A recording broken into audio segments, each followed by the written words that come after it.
And another thing, because this gets me heated, unless you've been on a job search in the last 2 years, you do not know how bad it is out here. The job market is trash. Basura, it's been bad. I'm talking about applying to 20 jobs a day, reaching out to recruiters, doing this on LinkedIn, and hearing crickets. People are trying. People are not lazy. And then people who have a job give the most useless advice, like, why don't you tailor your resume to every single job? You don't think that I've done that? Unless your job is hiring and you have a referral, zip it. No, right? Like, imagine spending countless hours on a ghost job. Yeah, this next one is titled, I confronted my boss for firing me. I wonder how such an interaction would go. Would you be like, hey boss, how dare you? How dare you? Fire me. Listen in. I know you're pretty frustrated right now.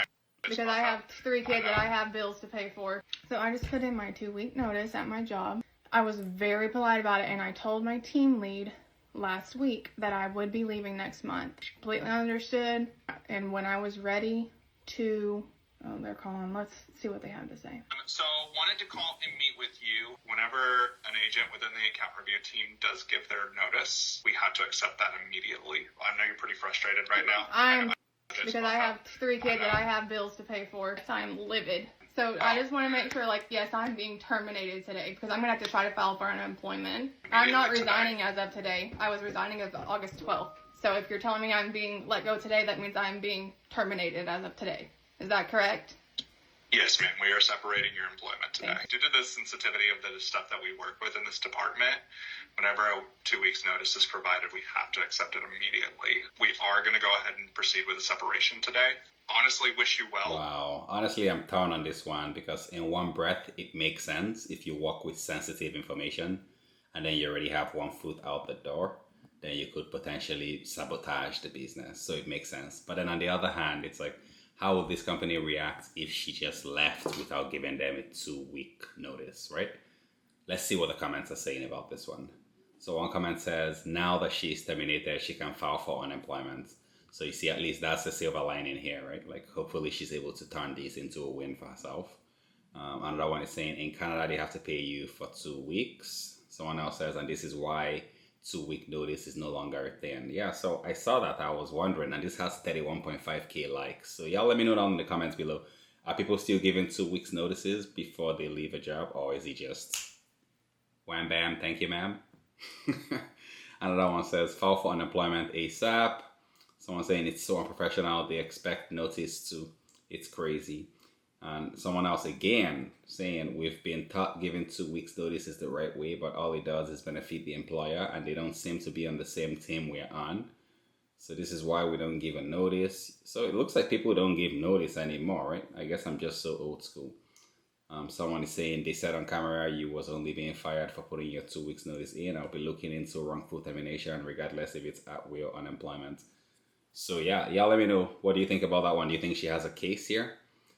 To be honest, I kind of see what they're saying. If she's handling sensitive, confidential information, I kind of see what they mean. Another one is saying never give your 2-week notice, not anymore at least. Someone is saying sue for retaliation. So yeah, like opinions here are like leaning towards the employer being in the wrong. But I'm divided on this one. Y'all let me know what you think about it down in the comments below. When are people going to stop falling for the lies that are being told from these corporations? I'm sick and tired of seeing record profits from 2024, yet they increased the prices based on inflation, yet made record net profits. Let's just talk about Procter & Gamble, for example. Procter & Gamble is the latest clown show corporation to use tariffs as a reason to lay people off or increase their prices. In 2024, Procter & Gamble... we looked at the numbers for Procter & Gamble for 2024, and it was clear that they made more money than they did in 2023. But yet, I'm sure they'll probably argue that, well, we're doing these layoffs because we have to prepare for the impact of the tariffs, right? But we all know that that's BS, but that's probably how they're going to argue it. Almost a $15 billion net profit. Net, for those that don't understand, is after all expenses have been paid out. They had $15 billion left sitting in their bank accounts. So even if these 7,000 employees made roughly $50,000 each on average, you're looking at $350 million. That is a drop in the bucket when you're talking about $15 billion in profit. net profit. So take your gaslighting, take your lies, and take it somewhere else. I am sick and tired of these corporations and the fucking people falling for it. I'm sick and tired of it. You people are gaslighted time and time again, and you continuously fall for it instead of doing your own research. And I know this because time and time again in the comments, here you are blaming the administration, blaming the government, blaming Trump, instead of digging in and actually doing some research. No, Procter & Gamble does not have to lay off 7,000 people in order to keep their profits. Again, those folks, even if they made $100,000 a year on average, you're looking at $700 million.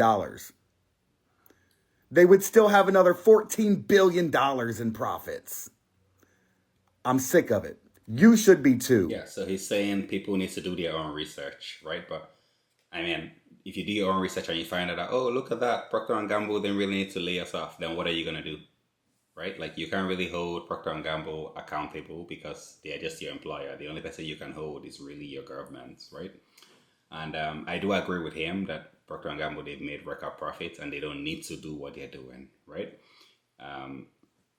But yet, like you still have to hold the tariff man accountable, in my opinion, because yes, he's giving these companies an excuse. He's giving them an out, right? He's giving them a reason to say, oh, you see, this is why.